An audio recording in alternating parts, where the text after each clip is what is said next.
I'll draw upon the vintage that you just referred to and ask you to put today's events and, of course, the broader scandal into some sort of context or perspective with relation to other issues of political misconduct that you've covered over the years. Well, I've followed a lot of sexual and financial scandals in politics for 40 years. I've seen ministerial resignations, and I have smelt the stench of the death of governments, the fall of Margaret Thatcher, the end of the Blair government, the fall of Gordon Brown, and many, many more, the great, great dramas during the Maastricht debate under John Major. There has never been anything remotely like this. In other words, egregious, stinking behaviour at the heart of government when the rest of the country was trying to do the right thing. I think the most important, I was very, very interested in Theo's analysis, a very, very good Preecian summary of what's in the report, Theo. But I think the single line that matters most is right at the beginning, finding conclusion number 2. And she says, whatever the initial intent, what took place at many of these gatherings and the way they developed was not in line with COVID guidance at the time. Boris Johnson said again and again, no rules were broken. We have it in absolute black and white from Sue Gray herself. Rules were broken again and again and again. And the culture, this business of the junior civil servants being unable to report what they felt was inappropriate.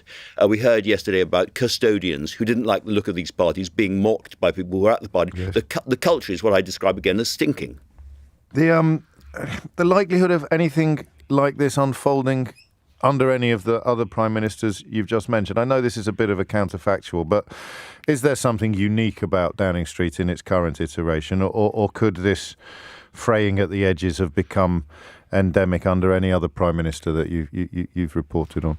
I really can't imagine it. I mean, there's a sad bit almost, James, at the end where Sue Gray says she sort of sticks up for the civil servants, and she says, she's still proud to be a civil servant, and she says many are dismayed this behaviour took place. Public have a right to expect much higher standards. It is my firm belief, however, that these events did not reflect the prevailing culture in government and the civil service at the time. In other words, outside Downing Street, outside Number 10, we still have an uncorrupted, well-behaving civil servants, outside the centre.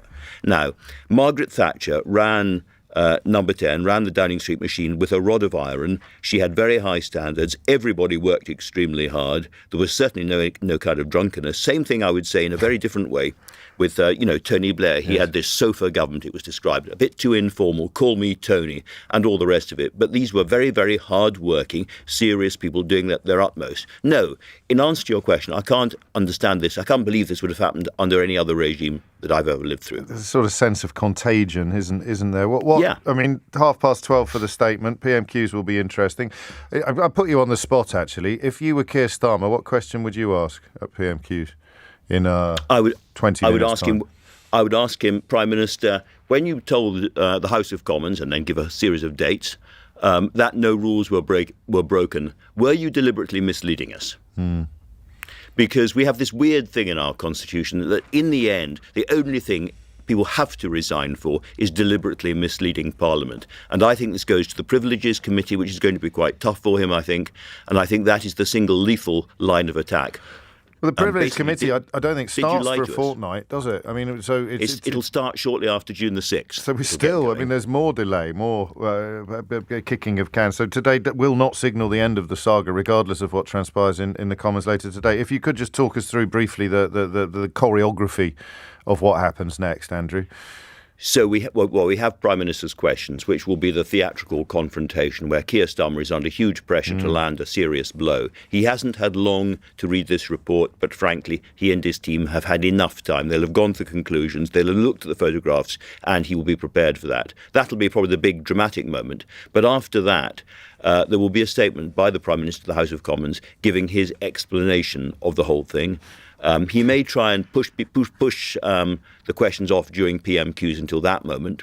Right. But I know of Tory MPs who are determined to go in and ask some very hard questions at that moment. Then he goes and he does a press conference where, among other people, I hope to be asking a question myself.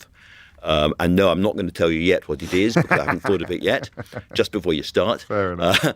And then later on he goes to the 1922 committee. That's all the Tory MPs meeting behind closed doors. And if you remember last time, there was a sense that there was an air of triumphalism, and that the previous apologies made in public weren't quite repeated there. And some Tory MPs are very upset about that. I think it's going to be large slices of humble pie all day with a side order of grovel sauce. And that will happen then. And then we'll see what happens later in the day. Then there's the Tonight with Andrew Marr on LBC at 6 o'clock. You That's preempted. the concluding and most important part of the day, obviously. Yes, you did. And is it too early to give us a flavour? I mean, obviously we know what you will be talking about. Do we know to whom you will be talking about it? Well, I'm very much hoping that one of Mr. Johnson's critics, the MP Tobias Ellwood, will join us. He said he's going to do his very best. He's going to be in the chamber, so he'll have to duck out. Of course. And we will probably have a cabinet. Well, we will certainly have a cabinet minister. But of course, the question then is, can any cabinet minister add anything really to what Johnson himself has said in the House of Commons?